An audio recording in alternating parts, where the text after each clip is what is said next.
Salve, salve, nação rubro-negra, alô você, Flamengo e Vasco, o clássico dos milhões, a partir das 6h30 da tarde.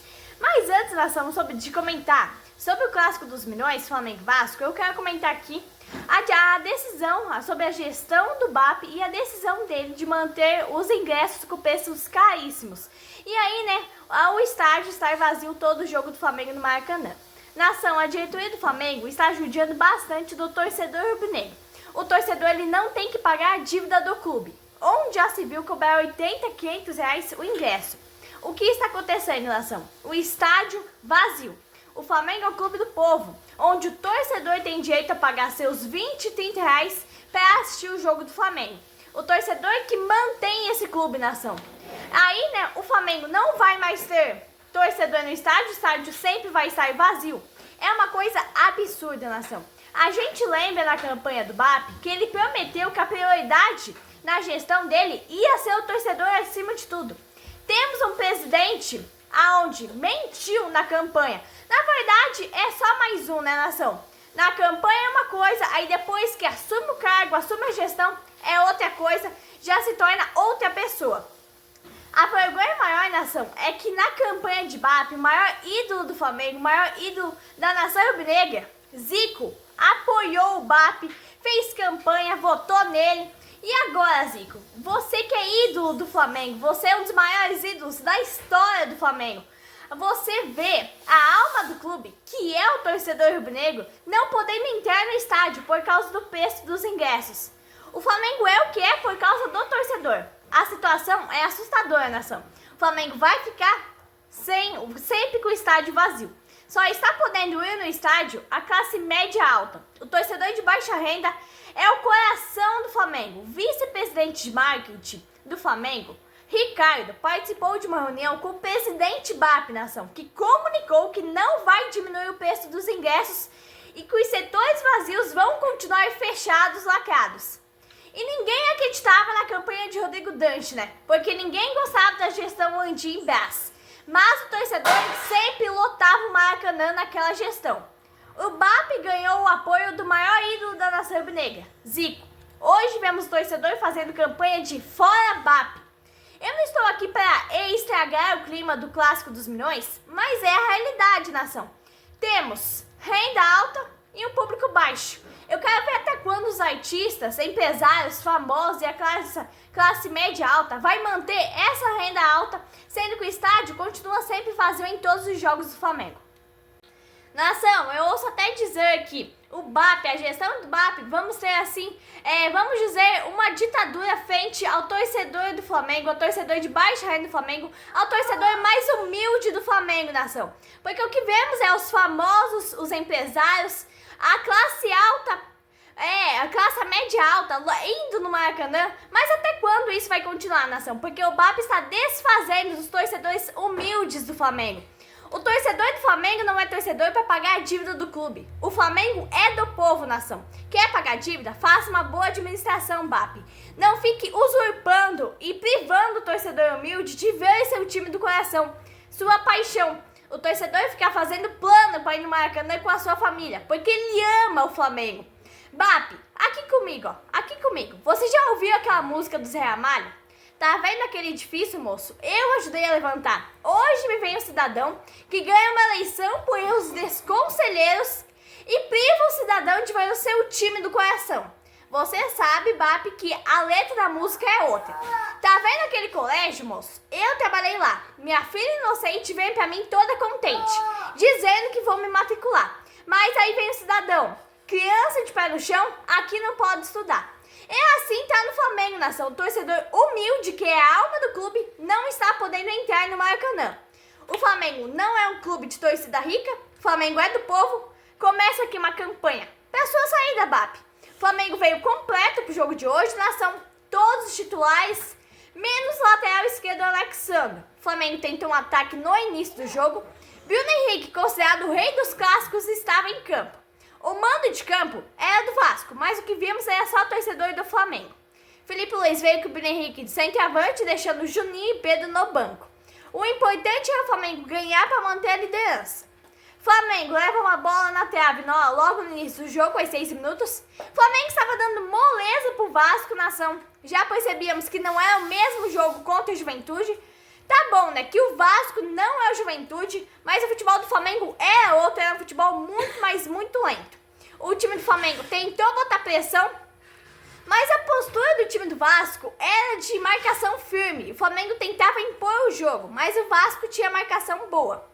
Aí o Flamengo não conseguia anular o ataque do Vasco. Aos 14 minutos, o Flamengo, diferente do time de quarta-feira, que goleou o Juventude por 6-0, e o Vasco tinha todos os atacantes, todos os ataques em cima do Ayrton Lucas. Se o Flamengo continuasse daquele jeito, o gol do Vasco ia sair a qualquer momento, nação. Aos 15 minutos, o Vasco já tinha colocado bola na trave, mais de 4 finalizações que obrigaram o Rossi a fazer grandes defesas. Um Flamengo apático, Ayrton Lucas muito fraco na lateral direita. Um jogo lento, jogadas em cima do Ayrton Lucas. Aos 17 minutos eu diria que o Vasco estava melhor que o Flamengo e do jeito que estava não ia demorar para sair o gol. Aos 19 minutos, falta pro Flamengo, a Arrascaeta cobrou. Jogada ensaiada, mas não deu. O Arrascaeta é um grande jogador, um craque, um camisa 10 brilhante, o artilheiro do Brasileirão. Mas o Flamengo necessita de um cobrador de falta, nação. E eu vou contar aqui um segredo que está sendo muito cogitado nos bastidores do Flamengo. Há rumores fortes nos corredores da Gávea que o Flamengo está tentando contratar Rafael Veiga para jogar ao lado de Arrascaeta.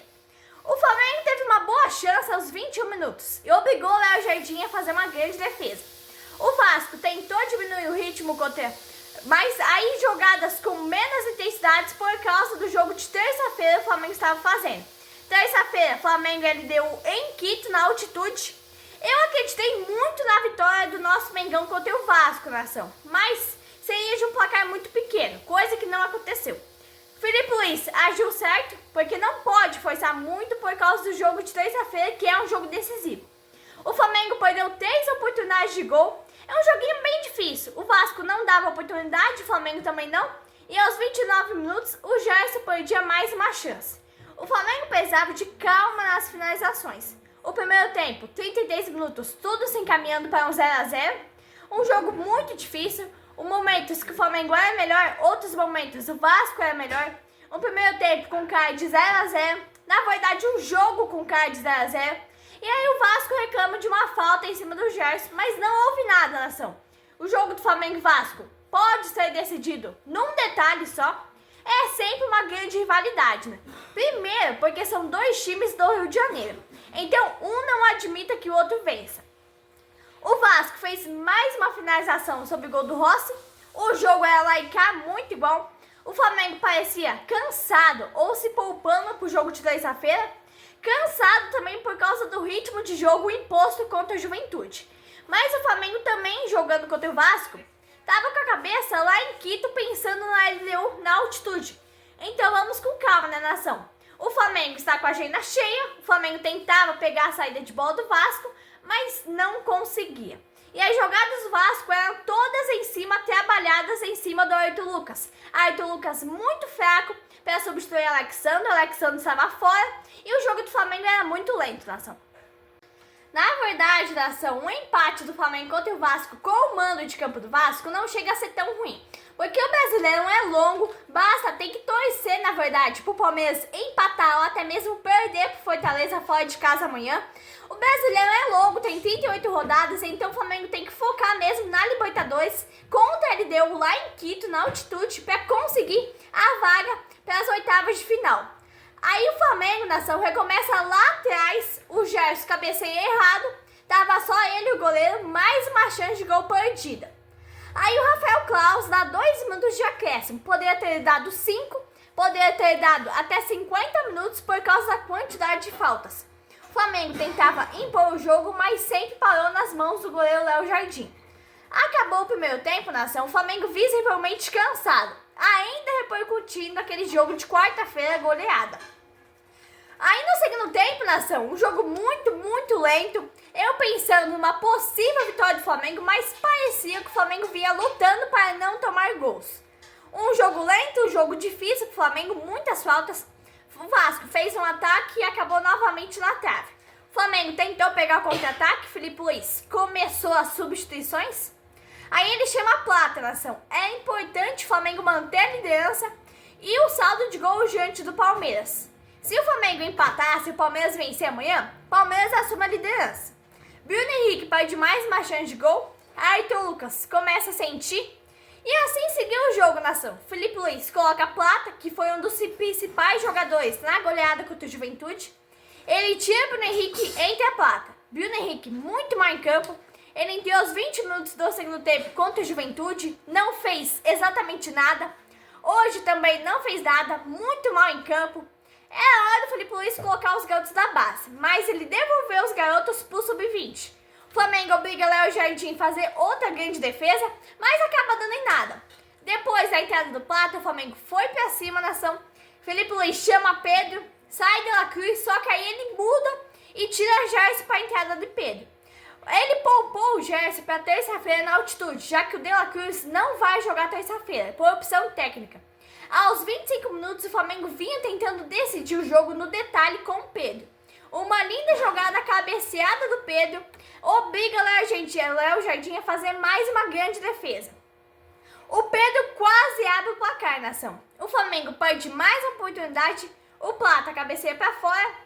Aí, nação, se o Palmeiras empatar, o Flamengo continua na liderança. Se o Palmeiras perder, o Flamengo continua. Tem que torcer para perder ou empatar. Não pode ganhar, nação. Aí, Felipe Luiz coloca Alan, ele tira De La Cruz, que não vai jogar contra a LDU em Quito. Tirou Michel, botou Cebolinha. Aos 109 minutos, era visível 1-0. 0-0, né? Então é isso, nação. Eu vou me despedindo aqui, deixando meu abraço forte a todo torcedor rubro-negro, meu carinho. Pro Flamengo não é bom, mas tipo também é aceitável, porque é mando de campo do Vasco. Então, 0-0, brasileiro é longo, tem 38 rodadas, está a recém começando. Tem que ficar de olho, focar na Libertadores, que é fase de grupos, nação lá em Quito, na LDU. Vai ter que ficar na torcida pro Palmeiras empatar ou perder amanhã contra o Fortaleza.